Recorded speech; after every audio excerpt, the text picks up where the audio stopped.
buenos días a todos, buenos días a todas.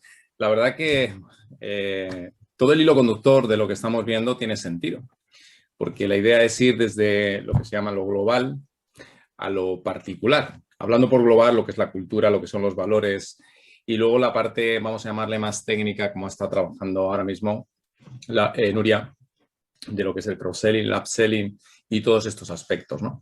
Y al final lo que se busca, hay un concepto ahora muy interesante, muy importante, que se llama el VOC, V-O-C. El V-O-C, que significa el Voice of Customer, que es la voz del cliente, que va más allá de elementos tangibles, de cosas muy concretas, sino es el sentir del cliente. Es decir, son, en muchos casos, aspectos cualitativos que manifiesta el cliente en función de lo que va viviendo a lo largo de la interacción que generamos con ellos. Ahora, normalmente en cualquier tipo de negocio se puede generar una fidelización. Ahí nada más tener la siguiente referencia. Hay un concepto que se llama cuota de cliente. Es decir, cuando nosotros adquirimos un cliente, nosotros podemos desarrollar y generar un crecimiento con el cliente, ¿vale? El crecimiento con el cliente se genera bajo tres premisas fundamentales. Esto lo digo de cara, por ejemplo, a lo que está contando Nuria del cross-selling y upselling. Pero las tres premisas fundamentales que se genera una cuota de cliente son la vinculación, la rentabilidad y el volumen. Eso ya depende de cada sector. En unos se puede hacer énfasis en unos temas y otros en otras. Si vamos a, por ejemplo, al tema bancario, ¿no? Vinculación se refiere a la cantidad de productos que consume ese cliente. Si solo tiene una IPF, pues es una IPF, pero le podríamos hacer una IPF, una tarjeta de crédito, una cuenta corriente. Eso es vinculación, cantidad de productos que tiene con nosotros. Rentabilidad, pues es el margen que nos está dejando ese cliente. Puede ser que a lo mejor es un cliente que a lo mejor nos consume mucho y el margen se nos reduce. Si nosotros pudiéramos incrementar el margen, obviamente eso nos va a generar un resultado más elevado. Y luego tenemos el volumen, pues que si en vez de 2 consuma 5, ¿vale? Son los tres elementos sobre los que podemos generar un crecimiento en un cliente. Ahora, la cuestión es, el cliente es X, del 100% de lo que puede consumir conmigo, ¿cuánto consume? ¿Y en qué líneas consume eso? ¿Lo consume en vinculación, lo consume en rentabilidad, lo consume en volumen, genera un equilibrio? ¿Hay otras empresas que compensan lo que yo todavía no les estoy dando? Bien, entonces esto al final lo que nos da pie a un tema que es una herramienta muy potente que se llama la curva ABC. Que esto no voy a profundizar aquí, pero sería interesante, porque ya hablaremos más adelante de otros temas como gestión de quejas y eso. La curva ABC significa la ley de Pareto, que el 20% de nuestros clientes nos dan el 80% de nuestras ventas, el 20% de nuestros productos nos dan el 80% de nuestras ventas. El saber la cuota de cliente y vincularlo con la curva ABC es fundamental, o sea, estratégicamente es fundamental. Y esto es lo que te podría decir a priori con lo que me acabas de comentar. Luego habría que profundizar en función del sector, ¿ok? La gente se guía por las emociones más profundas. Y por eso somos capaces de hacer lo que no está escrito. Pero te tengo que tocar ese botoncito que hace que a ti te movilice. Es clave que nosotros sepamos con qué interactúa nuestro cliente con nosotros, en qué momento y de qué forma. Entonces, para ello es importante la experiencia de marca. La experiencia va a estar, como luego mañana tenemos a un compañero que nos va a hablar sobre experiencia, no os voy a hablar, pero os podría mostrar vídeos espectaculares. O sea, tengo algún vídeo, por ejemplo, sin ir más lejos, de Mini o de compañías aéreas, súper chulos de lo que es la experiencia. Ahora, dentro de la experiencia de cliente, hay un tema que os invito a que ya lo vayamos trabajando como empresa. Recordad que el cambio no viene de afuera adentro, el cambio viene de adentro afuera. ¿Ok?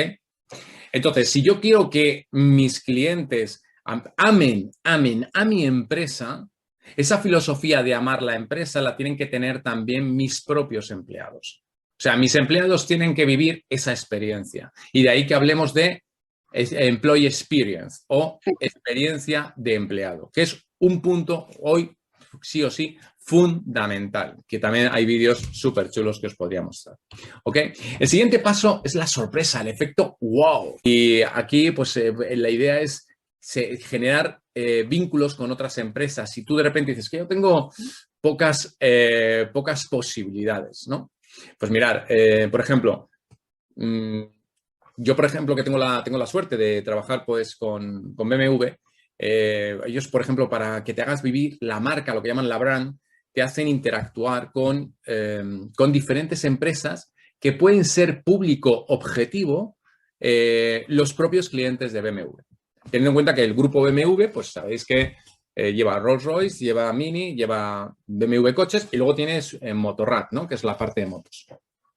Entonces, tener experiencias con otras marcas similares es importante, ¿no? Y eso es fantástico. Y eso te genera un efecto wow, ¿no? Y también nos genera un efecto wow, por ejemplo, cuando vamos a Apple, ¿no? No sé si os ha pasado que vamos a Apple y que tenemos, dijéramos, a ese chico que nos atiende, que ahora cómo se llama, espérate, tiene un nombre, no me acuerdo ahora. Es una persona que te va a atender, no te va a hablar nunca, no te va a hablar nunca de precio, pero te hace subirte y que te hace entusiasmarte por todo lo que te muestran, ¿no? Y esto es importante que lo tengamos también presente. En generar ese efecto wow. Y finalmente, el concepto de la ética. Entonces, obviamente, se habla mucho de que colabores con ONGs y tal.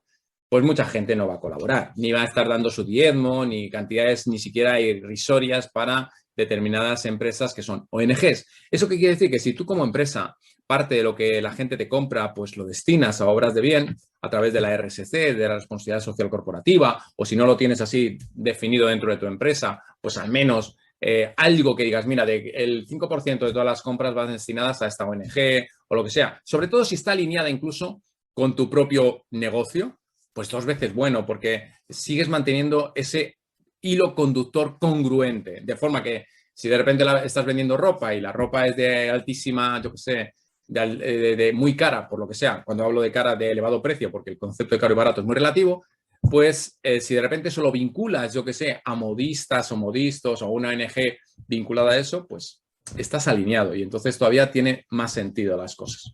¿Ok? Esto en cuanto a las 4 Cs. Estas 4 Cs, obviamente, para generar lo que se llama experiencia, esto voy a poneros así solo para que lo veáis solo, para generar la pasión es importante tanto en cercanía como en sorpresa, como en ética, es importante luego activar estos engranajes, que son acciones de marketing específicos, facilitadores de gestión y nuevas formas de relación con clientes. Entonces, para que os hagáis una idea, si yo cojo y a ver, un momentito, que os voy a comentar alguna cosita. Si yo, por ejemplo, como acciones de marketing específicas, pues podría hablar de programas de fidelización, de visitas o llamadas de fuerza de ventas, programas de fidelización, campañas de email, programas de fidelización de clientes basados en, por ejemplo, en cashback. El cashback es algo que, por el mero hecho de comprar, te dan una cantidad de dinero. Eso son algunos ejemplos. En la documentación del dossier que tiene Rebeca, os he puesto todo un desglose de unas 14 actividades distintas que podemos hacer en acciones de marketing específicas. Si nos vamos, por ejemplo, a facilitadores de gestión, pues nos referimos al concepto de la personalización, del Big Data, de la rapidez y facilidad de los mecanismos de compra, de segmentación de los clientes, y así os he puesto otros 10 elementos más para que los consideréis oportuno, como información extra, y en nuevas formas de relación con los clientes, aquí, pues por ejemplo, aquí tendréis el concepto de el tratamiento premium a clientes, ventajas exclusivas, modelo de suscripción o compra recurrente, programas fáciles de manejar como apps, webs, etcétera. Todo lo que es la parte tecnológica. Es decir, que de alguna forma, de cada una de estas cosas, tenemos diferentes herramientas. Bien. Entonces, ahora con esto, que ya os he ido los 4 pasos, vamos a entrar en lo que se llama el Customer Journey Map. Me decía antes Yael que sí lo conocía, así que fenomenal. Aquí os estoy poniendo un Customer Journey Map de un restaurante italiano. Este es muy sencillito, ¿no? En donde tenemos los diferentes pasos de que va pasando un cliente cuando va a un restaurante, a este restaurante en particular. Entonces, lo voy a poner en grande para que lo veáis mejor. Mirad. Tenemos por un lado en la parte de la izquierda tenéis diferentes apartados a tener en cuenta, que son las acciones del cliente, los puntos de contacto, qué espera el cliente, qué recibe el cliente y cómo se siente el cliente en cada uno de estos momentos. Esto hay que analizarlo detalladamente. Obviamente hay que pedirle feedback al cliente en cada uno de estos pasos. Primero, busca información y reserva. Es una acción concreta. ¿Dónde entra? Pues el punto de contacto, la página web. ¿Qué espera el cliente? Pues una web amigable y poder hacer una reserva de forma sencilla y fácil. ¿Qué recibe el cliente? La web está ok, el restaurante no acepta reservas, solo delivery. Por lo tanto, ahí puede generar un momento de insatisfacción. ¿Cómo se siente el cliente en este momento? Veis que hay un punto de color rojo con un 1, insatisfecho. Ya entonces tenemos mala entrada, es decir, que podemos tener un restaurante fantástico, con una comida ideal, incluso hecha por italianos de verdad. Pero ya Hay clientes que van a tirar la toalla según han tomado contacto con nuestra página web. Segundo punto, llegada al restaurante y el parqueo. Acciones del cliente. Punto de contacto.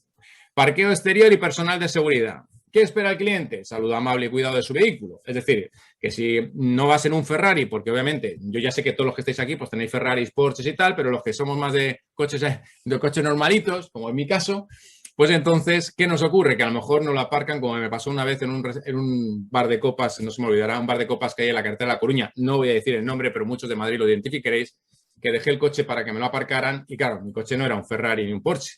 Menos mal que me lo aparcaron, pero me lo aparcaron tan lejos que un poco más y me tengo que ir en autobús para recogerlo.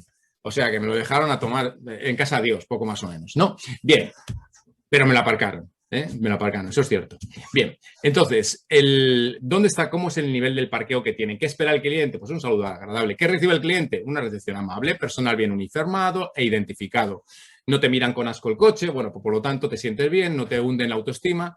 ¿Cómo se siente el cliente en este momento? Pues se siente bien, ¿no? Como veis. Y así vamos pasando, si os dais cuenta, por las diferentes fases.